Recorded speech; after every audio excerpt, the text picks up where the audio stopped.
ติดตามสถานการณ์ที่ประเทศรัสเซียข่าวแจ้งว่าขณะนี้พายุทอร์นาโดเข้าโจมตีกรุงมอสโกและขณะนั้นฟ้า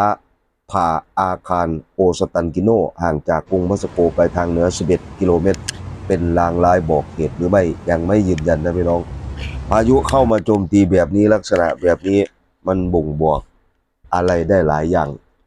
โอสตันกิโนเนี่ยมันเป็นหนึ่งใน125เขตของกรุงมอสโกและเป็นศูนย์โครงสร้างที่สูงที่สุดในยุโรปโอสตันกิโน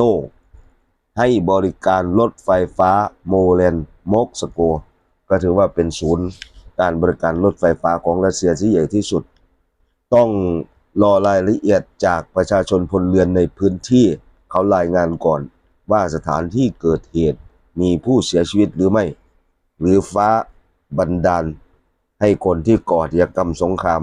มีอันเป็นไปลางร้ายบอกเหตุหรือไม่